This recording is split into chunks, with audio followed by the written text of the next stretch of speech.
Hi, I'm Dr. Chavi Goldberg, and I founded CyberSem. This week, on the 20th of the Hebrew month of Teves, Chaf Teves, was the yurtzeit of the Rambam, Reb Moshe ben Maimon. I think that on his tombstone it says, Mi Moshe v'ad Moshe lo kam kamoshe, a very famous phrase. And it means that since the time of Moshe Rabbeinu, Mi Moshe Rabbeinu ad Moshe, the Rambam, there has not been another leader who has stood and has accomplished in the same way that those two Moshes did. Many years ago, I heard a talk around this time of the year about the life of the Rambam, and it made a great impact on me. And I think that looking at the life of the Rambam, I hope will impact you too and give us, as they say, chomer lemachshava, something to think about. The Rambam in his early childhood, he was not a successful student. He would learn with his father, Rabbi Maimon, and the words just did not speak to him. The letters didn't jump out of the page and give him excitement. He couldn't make sense of any of the learning. His father repeated what he said over and over and over again, and still little Rabbi Moshe did not grab what his father was telling him, and his father was very frustrated. He grew progressively more irritated at his son until in the end he threw him out of the house, calling him in a derogatory manner the son of a butcher.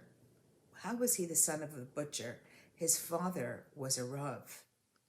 Rabbi Maimon spent much of his life learning, and he did not get married until his mid-40s.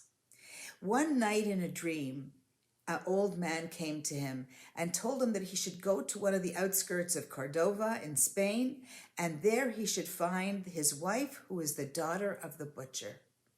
And so he says, there's nothing with this. Dreams are only hevel, v'sheker. Dreams don't mean anything. So he ignored it.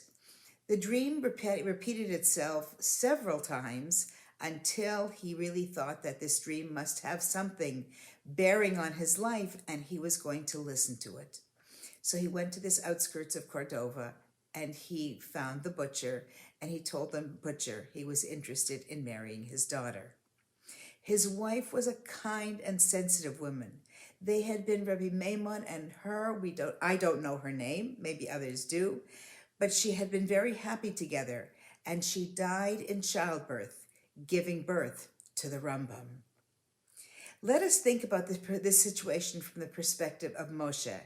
His mother's death had been caused by his birth, and subsequently he was a failure as a student in a family where there were rabbanos, where they were rabbinic leaders in the previous 8 generations.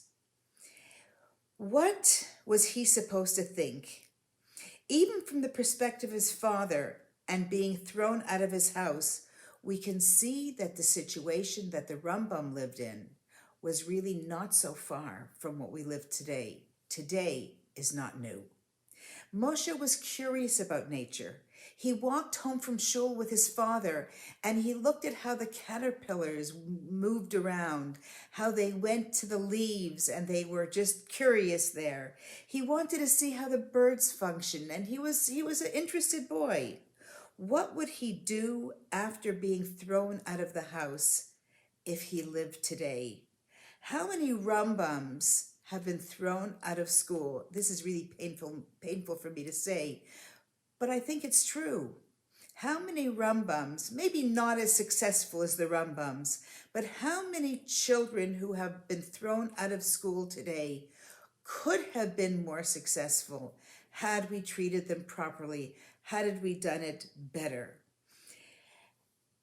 I am happy to ask the questions, and I leave it to you, my friends, to come to furbish the answers. I think that looking at the life of the Rambam is appropriate in our times. There are many, many parallels. As I said before, there is much chomer lemachshava, food for thought. Emir Hashem, I will continue with his life next week, and I hope we will have some more thoughts and answers. If you want to answer them in the Facebook posting of this, I'd be very encouraged to continue this conversation with you at another posting. Have a great week.